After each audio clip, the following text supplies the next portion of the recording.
Welcome to the Armwood Opinion Channel, and today we have beautiful sunny weather here in the Atlanta metropolitan area, specifically in Brookhaven, Georgia. And on this day, after having a week or so of rain every single day and not seeing the sun for a week, I'm feeling great. But today I want to talk about an issue which has to do with the weather, which is not so great. And that is climate change, global warming. We're living in a time when our planet is being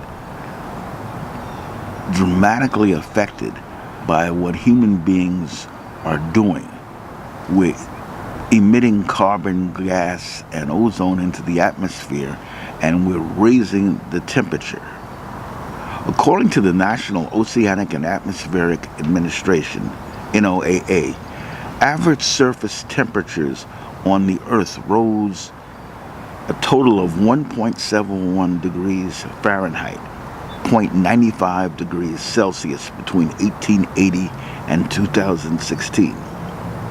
The pace of change has been an additional 0.13 degrees Fahrenheit or 0.07 degrees Celsius faster, with the land warming faster than the ocean surfaces. The ocean's 0.18 degrees Fahrenheit or 0.10 degrees Celsius versus 0.111 degrees Fahrenheit and 6 degrees Celsius per decade, respectively. So we're seeing a steady increase. The 4 warmest years on record have been in the last 5 years. That should scare us.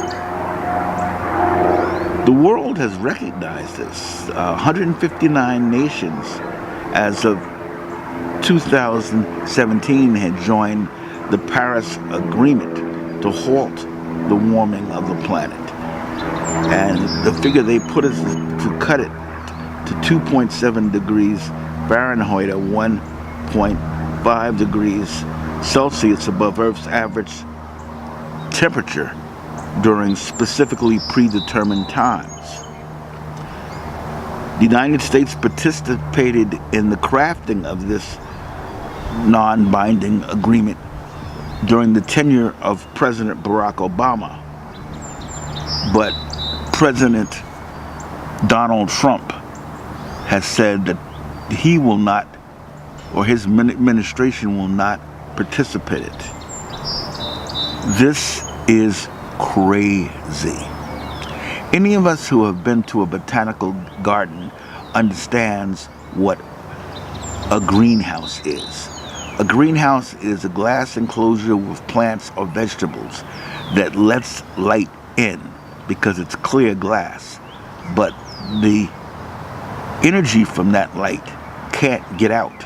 So the temperatures in that environment, in that greenhouse, are warmer than they would otherwise be if the glass was not clear. Combustible fuels, fossil fuels, are hydrocarbons that are heating the earth and blocking the atmosphere from releasing the heat that they have brought in. That is essentially the problem. Greenhouse gases, which are a direct result of the Industrial Revolution, burning of coal, carbon dioxide, methane, ozone, nitrous oxide, are the most common of these greenhouse gases. Between about 800,000 years ago and the beginning of the Industrial Revolution, the presence of these gases in the atmosphere were about 280 parts per million. Today, they have jumped all the way up to 400 parts per million. Now, that may not seem like a lot, but you have to understand that a degree or two change in the surface temperature of the Earth means that the temperature of the oceans rise, and the ice masses, the polar caps, the North Pole, the South Pole, they rise as ice melts. And we see this happen in Greenland. We see this happening in the North Pole. We see this happening in Antarctica. And as that happens, the levels of the oceans rise. Coastal cities are in great danger of flooding. And as the ocean's temperature rise, we have more severe storms. We can think of Hurricane Sandy a few years ago, which flooded New York City and the subway tunnels. I grew up there. We had never had anything like that before. I was living in Atlanta, but looking at it, I was stunned. I was totally stunned. The average winter temperatures are higher. We're having more moisture because when you have warmer oceans, you have more evaporation. We've been having a lot of big snowstorms as well as rainstorms and hurricanes more than usual. Some people will say to you, well, look at all these snowstorms and cold weather we've been having. Understand, as the Earth's temperature rises, the oceans get warmer. And the more the oceans get warmer, the more evaporation occurs, meaning that there's more water in the atmosphere. And because of that, we are going to have more hurricanes, more tornadoes, more hot weather storms, but we're also going to have more snow, more snowstorms, because there's more moisture.